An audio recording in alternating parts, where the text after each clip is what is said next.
Olá, você está no canal Ide e Pregai, audiobooks e devocionais, e hoje estaremos dando início à leitura de mais um livro aqui neste canal.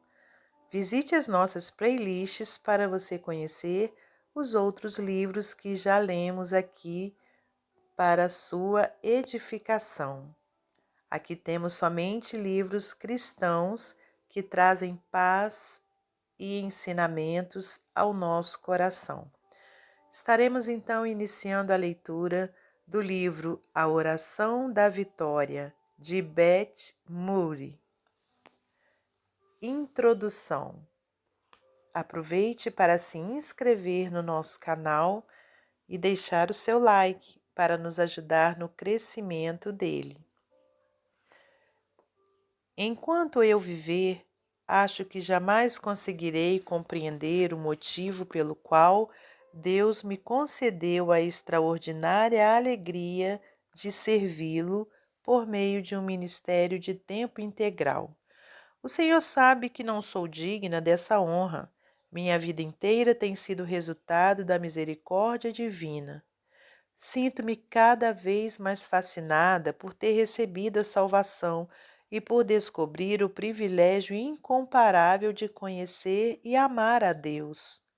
Há muito tempo fui obrigada a aceitar o fato de que nada poderia fazer para retribuir a graça abundante do Senhor, pois se pudesse, então a graça seria anulada. Em vez disso, o que eu podia fazer era derramar minha vida no altar de Deus e empreender todos os esforços para prosseguir e conquistar aquilo para o que também fui conquistado por Cristo Jesus. Filipenses 3:12. Em outras palavras, cumprir minha vocação, o chamado que Deus dirigiu especificamente a mim, que é conhecê-lo, amá-lo e servi-lo, acredito que tenha sido para esse propósito que o Senhor chamou você também. Por razões igualmente incompreensíveis para mim e que somente o Pai Celestial conhece, Ele me vocacionou para o ensino. Acho que pode ter sido pelo fato de eu ainda ter tanto a aprender. Até hoje tenho.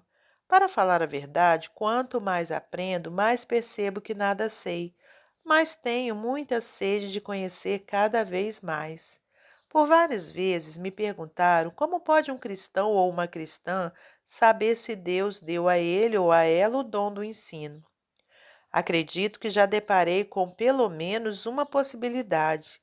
Se determinada pessoa se sente impelida a transmitir às outras praticamente tudo o que aprendeu com Deus, então ela tem tudo para ser bem-sucedida no ministério do ensino. Amigos meus que possuem outros tipos de dons espirituais podem aprender coisas a respeito de Deus, sem que isso gere a necessidade premente de compartilhar esse conhecimento com todas as pessoas que conhecem. Não é o meu caso. Na mesma hora em que recebo algum tipo de discernimento espiritual ou aprendo qualquer coisa sobre a aplicação prática das Escrituras na vida, minha vontade é a de convocar o mundo inteiro para uma conferência. Talvez seja importante mencionar que nem todo mundo a quem falo demonstra interesse pelo que tenho a dizer. A vantagem de ter uma personalidade sanguínea é que a paixão pelo que faço me impede de enxergar a rejeição. Não me agrada nem um pouco guardar nenhum tesouro espiritual que tenha acabado de descobrir. Por menor que seja o conhecimento que acabo de adquirir, quero compartilhá-lo com todas as pessoas. Quando Deus deseja me contar um segredo, Ele já sabe por antecipação que vou contar para todo mundo. De maneira geral, esse é o trato que temos. Para derrubar fortalezas. Por várias vezes, os preceitos que considero de maior urgência para serem ensinados correspondem às lições que aprendi da maneira mais dura. De algum modo, mantenho a esperança de que alguém além de mim possa aprender a partir de meus erros e não precise repeti-los. Ah, meu amigo e minha amiga, vocês não têm ideia de quantas coisas já aprendi da maneira mais difícil. Fui instruída no poder e na palavra de Deus durante minhas jornadas pela estrada do fracasso, da fraqueza e da escravidão do passado. Este livro é resultado desse meu desejo tão intenso de compartilhar um dos conceitos mais eficazes para a vida liberta em Cristo que Deus já me ensinou: orar de acordo com as Escrituras para derrubar as fortalezas. Na verdade, só descobri que essa abordagem era parte vital de minha libertação bem depois de começar a colocá-la em prática. De repente percebi que não era simples acidente o fato de eu estar finalmente liberta de determinados tipos de escravidão que por muito tempo me impediram de experimentar uma vida abundante, plena e cheia do Espírito Santo. Depois de ver fracassar todas as minhas fórmulas, ainda em minha busca desesperada por libertação, lancei-me totalmente nas mãos do Senhor. Em sua fidelidade, ele me orientou a adotar uma série de práticas deliberadas que sabia serem eficazes. De fato, foi uma coisa impressionante. Só que ele também sabia que tinha me dado uma boca para contar o que fez por mim. O segredo para se libertar das fortalezas pode ser encontrado em 2 Coríntios 10, 3 ao 5, o que não é nenhuma surpresa. Leia cada palavra com muita atenção. Porque, embora andando na carne, não militamos segundo a carne, porque as armas da nossa milícia não são carnais, e sim poderosas em Deus para destruir fortalezas, anulando nós sofismas e toda a altivez que se levante contra o conhecimento de Deus, e levando cativo todo pensamento à obediência de Cristo. Vamos estabelecer alguns princípios básicos para que o propósito deste livro possa ficar bem claro. O que é uma fortaleza? Sob inspiração do Espírito Santo, o apóstolo Paulo fez um excelente trabalho quando deu essa explicação no texto de 2 Coríntios 10, 5. Basicamente, uma fortaleza constitui qualquer argumentação ou pretensão que se levante contra o conhecimento de Deus. O texto usado na versão Almeida Revista e Atualizada fornece uma imagem bem nítida do que seria uma fortaleza: toda a altivez que se levante contra o conhecimento de Deus. Uma fortaleza é qualquer coisa que exalta a si mesma em nossa mente, sugerindo ser maior ou mais poderosa do que nosso Senhor. Com isso, ela desvia boa parte de nossa concentração e nos debilita. Ficamos sem poder, somos controlados. A fortaleza pode ser um vício, a incapacidade de perdoar uma pessoa que nos causou algum mal, ou o desespero diante de uma grande perda pessoal. Seja como for, é algo que consome de tal maneira nossa energia emocional e mental que a vida abundante é sufocada. Não somos capazes de cumprir nosso chamado e a vida espiritual torna-se estéril. Nem é preciso dizer que esses são precisamente os alvos dos ataques do inimigo. Qual é o campo de batalha? Em toda campanha empreendida pelo inimigo contra o cristão, o principal campo de batalha é a mente. Já o objetivo de nosso esforço de guerra, como declara 2 Coríntios 10, 5, é levar cativo todo pensamento à obediência de Cristo. O alvo principal do inimigo é a mente, porque a maneira mais eficaz de induzir o comportamento é influenciando o modo de pensar.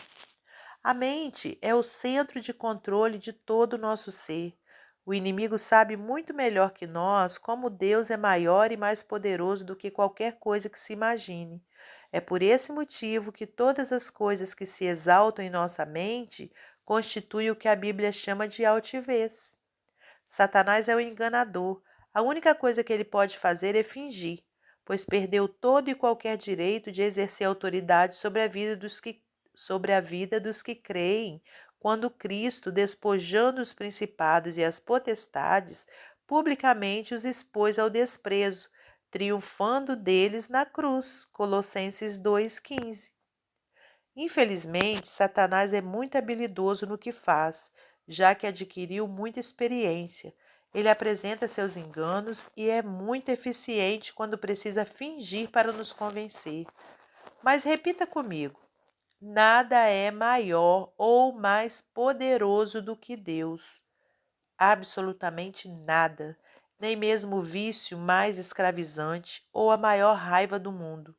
Um dos propósitos deste livro é ajudar você a combater e enfraquecer qualquer tipo de laço que prenda sua vida, até que consiga, de fato, subjugá-lo e obrigá-lo a curvar os joelhos diante da autoridade de Cristo. Será que isso é possível? Pode ter certeza que é. Quais são as armas? Segundo a mesma passagem de 2 Coríntios 10, 3 ao 5, dispomos de 4 informações fundamentais para que possamos identificar as armas a serem utilizadas nessa batalha. Número 1. Elas não são deste mundo. Número 2. Seu poder é divino. Número 3. Elas estão ligadas ao conhecimento de Deus. Número 4. O propósito dessa guerra é levar cativo nossos pensamentos. Em Efésios 6, 10 ao 18, Paulo apresenta uma lista dos elementos que compõem a armadura de Deus. Na realidade, apenas um dos componentes dessa armadura é uma arma de fato. Apresentados em sentido figurado, o cinto, o escudo, a couraça, os calçados e o capacete são todos elementos de defesa que fazem parte da armadura e cujo objetivo é nos proteger do risco de sermos feridos pelas armas utilizadas pelo inimigo. A espada do Espírito, claramente identificada como a Palavra de Deus, é a única arma de defesa apresentada na lista completa da armadura de Deus. Em 2 Coríntios 10, 4, a palavra é usada no plural, assegurando-nos de que dispomos de armas para enfrentar essa guerra. Qual seria essa outra arma principal? Talvez seja necessário identificar as demais armas em outras partes das Escrituras, mas acredito que a descrição da outra arma principal, da qual dispomos para entrar na batalha, possa ser encontrada logo depois das palavras que identificam a espada do Espírito como sendo a palavra de Deus, conforme vemos em Efésios 6, 17. O versículo seguinte diz: orando em todo o tempo no Espírito. Estou absolutamente convencida de que as duas principais armas com poder divino para usarmos na guerra espiritual são a palavra de Deus e a oração movida pelo Espírito Santo. Essas duas armas possuem poder divino. A palavra grega original usada para poder é a forma adjetiva do termo dunamai, que significa ser capaz. Trata-se do poder divino de realizar as coisas na prática. É possível que a compreensão da força contida nesse termo grego seja ainda maior se levarmos em conta o fato de que a palavra dinamite é derivada da mesma raiz. Acompanhe-me bem de perto nesse raciocínio, pois é muito importante. Praticamente nada contra o que lutamos em nossa vida cristã pessoal é tão temível quanto uma fortaleza. A própria natureza do termo nos mostra que, seja o que for, é algo muito forte a nos oprimir. Fortalezas não podem ser varridas para longe com algum tipo de vassoura espiritual. Elas também não fogem se fizermos algum tipo de alvoroço para espantá-las. Não dá para ignorá-las até que desapareçam de fato. As fortalezas só podem ser vencidas de um modo: elas precisam ser destruídas. Você já teve a oportunidade de ver um prédio sendo demolido? Na palavra de Deus, o termo castelo é o que mais equivale ao que se pode considerar uma antiga fortaleza, no sentido literal. Ambas eram construções fortificadas. A maneira mais comum de demolir um castelo moderno é colocando dinamite na estrutura do prédio de maneira planejada e estratégica, e detonando-a em seguida. Imagine se a equipe de demolição aparecesse para derrubar o prédio munida apenas de pedaços de pau e pedras. Poderiam gritar com toda a força dos pulmões em volta da construção, atirar os paus e as pedras, mas tudo o que conseguiriam seria desmaiar de cansaço. O prédio continuaria bem ali, de pé. Ninguém seria capaz de colocar em dúvida o esforço dessa equipe. O problema é que ela simplesmente teria usado as ferramentas erradas. O que os trabalhadores precisavam para demolir o prédio era dinamite. Você e eu conseguiremos o mesmo resultado dessa equipe de demolição que usou gritaria, paus e pedras se tentarmos destruir as fortalezas com armas carnais, como a simples determinação, a psicologia secular e a negação. Muitos de nós já gastamos uma energia inimaginável tentando com todas as forças derrubar essas fortalezas por conta própria, mas elas não caíram, não é verdade? Isso acontece porque essas fortalezas precisam ser demolidas. Deus colocou em nossas mãos 2 bananas de dinamite, com as quais podemos destruir as fortalezas, a palavra e a oração. O que pode ser mais poderoso do que usar 2 bananas de dinamite em locais diferentes? É juntar as duas. Veja bem, é exatamente esse o objetivo deste livro: pegar nossas 2 principais bananas de dinamite, a oração e a palavra, juntá-las e detoná-las com fé naquilo que Deus diz que Ele é capaz de fazer. Aleluia! Fico entusiasmada só de pensar nisso. O que faz dessas 2 bananas de dinamite algo tão poderosamente eficaz quando as juntamos? Primeiro, vamos analisar a banana de dinamite da oração. A oração nos mantém em comunhão constante com Deus, o que constitui a grande meta de toda a nossa vida como cristãos. Sem sombra de dúvida, vidas sem oração são vidas sem poder, e vidas de oração são vidas cheias de poder. No entanto, acredite se quiser, o objetivo definitivo que Deus estabeleceu para seus filhos não é o de obter poder, mas de ter intimidade pessoal com o Senhor. Sim, Deus deseja nos proporcionar a cura, porém, mais que qualquer outra coisa, Ele quer que conheçamos bem aquele que tem o poder de curar. Sim, Ele deseja que vivamos como pessoas nascidas de novo. Contudo, mais que isso, Ele quer que conheçamos aquele que é a ressurreição e a vida. Por favor, permita que essa verdade penetre fundo em você. O desejo de Deus nunca é o de que a guerra espiritual seja o foco de nossa vida de fé. A maneira mais rápida de perder o equilíbrio na batalha é darmos mais ênfase a repreender o inimigo do que a nos relacionar com o Senhor. A principal fonte de força de que dispomos nessa luta é a santidade, a qual só pode ser alcançada por intermédio de um relacionamento íntimo com Deus. Além disso, o Senhor, sem dúvida nenhuma, reforça a ideia de que a oração é uma das armas de nossa batalha, porque seu objetivo maior é que mantenhamos uma ligação total com Ele. Jamais teremos condições de vencer uma batalha espiritual sem oração, mas quando o calor da batalha esmorecer por algum tempo, o mais importante dos despojos será a conquista de uma intimidade muito maior com Deus. A oração não é um meio para alcançar um fim. Em vários sentidos, ela é um fim em si.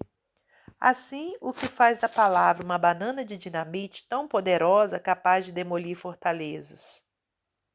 Dê uma olhada mais uma vez em 2 Coríntios 10, 3 ao 5. Nesse processo de destruir fortalezas, nossos objetivos são a anulação de toda a altivez que se levante contra o conhecimento de Deus em nossa vida e levar cativo todo pensamento à obediência de Cristo. O que as Escrituras querem dizer com levando cativo todo pensamento à obediência de Cristo?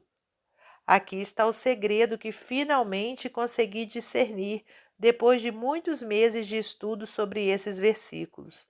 Levamos nossos pensamentos cativos, tornando-os obedientes a Cristo, toda vez que optamos por pensar os mesmos pensamentos de Jesus a respeito de qualquer situação ou fortaleza, em vez de pensar os pensamentos de Satanás ou mesmo os nossos. Quais são os pensamentos de Cristo? A palavra de Deus a nós revelada. Finalmente, descobri que o modo de fazer nossos pensamentos altivos e arrogantes se curvarem em obediência a Jesus Cristo é fazer uma escolha consciente pelos pensamentos do Salvador sobre qualquer questão, em vez de optar por meus ou por aqueles influenciados pelo inimigo. Neste livro, compartilho com você em detalhes como comecei a pensar os pensamentos de Deus e, com isso, a subjugar as fortalezas em minha vida. Também apliquei a mesma abordagem a muitas outras fortalezas contra as quais não lutei diretamente. Em relação a 10 fortalezas diferentes, consegui identificar várias passagens das Escrituras que sugere o que Deus pensa a respeito de cada questão e as submeti à oração. Ao orar de acordo com a palavra, não apenas passei a desfrutar uma comunicação íntima com Deus, como minha mente também foi redisciplinada ou renovada. Romanos 12, 2. Para pensar os pensamentos do Senhor a respeito de minha situação e não os meus. No fim das contas, Deus reassume o lugar imenso e incontestável que lhe é devido em minha vida e meus pensamentos, e meus obstáculos são superados. Essa maneira de abordar a questão tem funcionado de modo poderoso a cada vez que a coloco em prática. Ela exige fé, diligência e tempo, mas os efeitos são extremamente libertadores e eternos. Já estou na expectativa para ouvir essa pergunta. Beth, você usa as escrituras todas as vezes em que ora? A resposta é não. Temos uma espécie de tendência a levar as coisas a extremos. Nós nos sentimos mais seguros em palavras como sempre e nunca. Não oro sempre da mesma maneira, mas posso dizer com toda segurança: nunca encontrei em toda a minha vida o modo mais poderoso de destruir fortalezas do que orando de acordo com as Escrituras. Quando se trata de guerra espiritual, essa abordagem é, sem sombra de dúvida, aquela que coloco em prática com maior frequência. Tome nota de uma dica muito boa que procuro aplicar nesse livro a cada vez que apresento uma oração baseada nas Escrituras. As palavras que precedem a referência bíblica, que aparecem entre parênteses, são uma paráfrase dessa referência. Quaisquer palavras depois dos parênteses fazem parte de minha sugestão adicional de oração. Em seguida, você encontrará um trecho de oração extraído de um capítulo das Escrituras relacionado à vitória sobre a fortaleza da falta de fé.